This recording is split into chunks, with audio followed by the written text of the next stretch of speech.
एक राजा जिसने अपनी ही पत्नी को पहचानने से इनकार कर दिया, एक शाप जिसने प्रेम को भुला दिया और एक अंगूठी जिसने बदल दी पूरी किस्मत।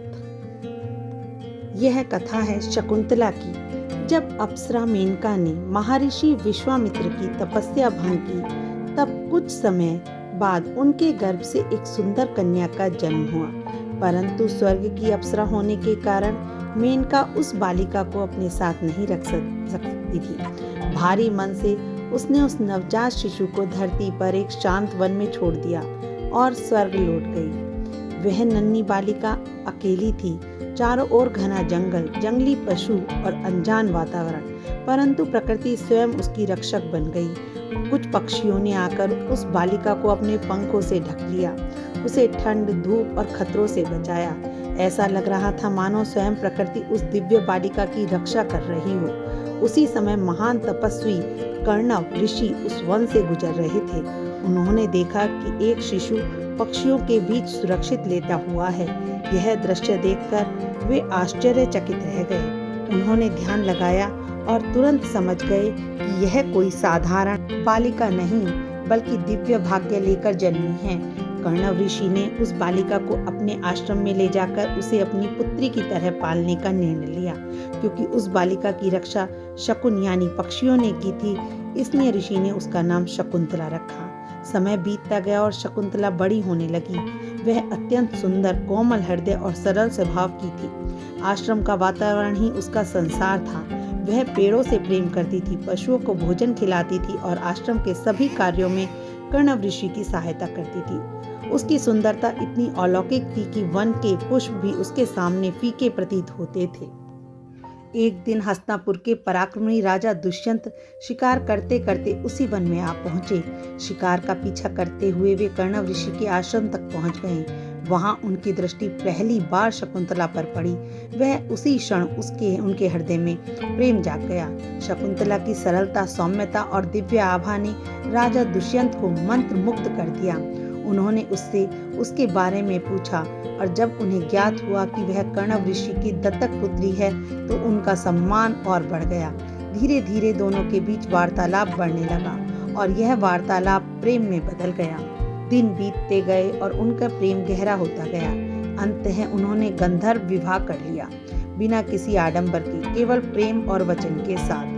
विवाह के बाद राजा दुष्यंत ने शकुंतला से वचन दिया कि वे शीघ्र ही उसे अपने राजमहल ले जाएंगे। जाते समय उन्होंने अपनी एक अंगूठी शकुंतला को निशानी के रूप में दी और राज्य लौट गए। शकुंतला के लिए वह अंगूठी किसी दिव्य बहुमूल्य रत्न से कम न थी। वह हर समय उसे अपने पास सजोकर रखती और हर समय राजा दुष्यंत के ख्यालों में खोई रहती थी। उसका मन किसी कार्य में नहीं लगता था। वह दिन प्रतिदिन उन्हीं की चिंता में रहती थी। उधर राजा दुष्यंत लौटकर अपने राजमहल आ गए और समय बीतता चला गया। धीरे धीरे थोड़ा थोड़ा करके कुछ समय बीत गया। उधर शकुंतला हर समय उन्हीं के विचारों में खोई रहती थी। एक दिन महान ऋषि दुर्वासा आश्रम में आए, परंतु उस समय शकुंतला दुष्यंत के स्मरण में इतनी खोई थी कि वह ऋषि के आगमन का ध्यान ही नहीं रख सकी। यह देखकर ऋषि क्रोधित हो गए। दुर्वासा ऋषि ने उन्हें श्राप दिया कि जिस व्यक्ति के विचारों में तुम डूबी हुई हो, वह तुम्हें भूल जाएगा। यह सुनते ही शकुंतला घबरा गई और रोने लगी, क्षमा याचना करने लगी। तब दुर्वासा ऋषि का क्रोध शांत हुआ। उन्होंने कहा, यदि उसके पास तुम्हारी कोई पहचान या निशानी होगी, तभी उसे तुम्हारा स्मरण होगा और वह तुम्हें उसके साथ बिताए हुए पल याद आ जाएंगे। जब शकुंतला ने दुर्वासा ऋषि से बहुत प्रार्थना की तो उन्होंने यही कहा, पुत्री, मैं अपने शाप का असर अब खत्म तो नहीं कर सकता, बस हाँ इतना ही कर सकता हूँ कि तुम्हें जो भी उनकी दी हुई वस्तु है उसे संभाल कर रखना और वह उसे देखकर ही तुम्हें याद कर पाएंगे। उधर बाद कर्णव ऋषि ने शकुंतला को उसके पति राजा दुष्यंत के पास भेजने का निर्णय लिया। आश्रम से विदा होते समय वातावरण अत्यंत भावुक था। शकुंतला अपने पति से मिलने के लिए आशा और प्रेम से भरी हुई यात्रा पर निकल पड़ी, परंतु मार्ग में एक नदी को पार करते समय वह अंगूठी जो राजा दुष्यंत ने उसे दी थी अनजाने में ही जल में गिर गई और उसे पता भी नहीं चला। जब शकुंतला राजमहल पहुंची तो राजा से मिली, तब शाप के प्रभाव के कारण राजा दुष्यंत ने उन्हें पहचानने से इनकार कर दिया। उन्होंने उनके कथन को स्वीकार नहीं किया और कहा कि वे उसे नहीं जानते। यह सुनकर शकुंतला का हृदय टूट गया। वह अपमान और पीड़ा से भरकर वापस वन लौट आई। वन में रहकर उन्होंने एक पुत्र को जन्म दिया। दुखी मन थी, उनका मन बहुत दुखी था। उसका नाम रखा अपने पुत्र का भरत। भरत बचपन से ही अत्यंत साहसी और निडर था। वह शेरों और जंगली जानवरों के बीच बिना भय के खेलता था। वास्तव में कहें तो उसे देखकर ही यह प्रतीत होता था कि वह किसी निडर और पराक्रमी राजा का पुत्र है। वह इतना देखने में ही इतना अधिक सौभाग्यशाली और भाग्यशाली प्रतीत होता था कि मानो जैसे उस पर देवताओं का पूर्ण रूप से आशीर्वाद हो। जब वह बहुत छोटा था तो इस कदर निडर था कि वह शेर के मुख में अपना हाथ डालकर उसके दांतों की गिनती कर लिया करता था।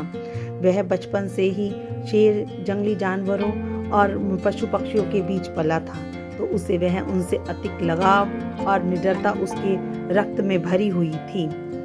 उधर एक दिन जब एक मछुआरा नदी में जाल फेंक रहा था तो उसके जाल में एक बहुत बड़ी मछली फंस गई और उस मछली को जब उसने निकाला तो देखा उस मछली के मुख में राजा की ही अंगूठी थी। राजा ने जो शकुंतला से गिर गई थी, जब वह अंगूठी राजा दुष्यंत तक पहुंची तो जैसे ही उन्होंने उसे देखा उन्हें सब कुछ स्मरण हो गया।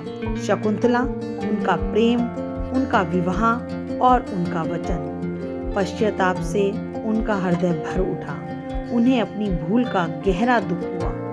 वे तुरंत शकुंतला की खोज में वन की ओर निकल पड़े। लंबे समय के बाद जब वे वन में शकुंतला से को इधर उधर ढूंढते फिर रहे थे तो उन्हें अचानक ही वहां पर शकुंतला दिखाई दी।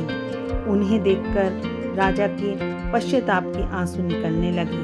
उन्होंने हाथ जोड़कर उनसे क्षमा याचना की और अपने अपराध का पश्चाताप व्यक्त किया।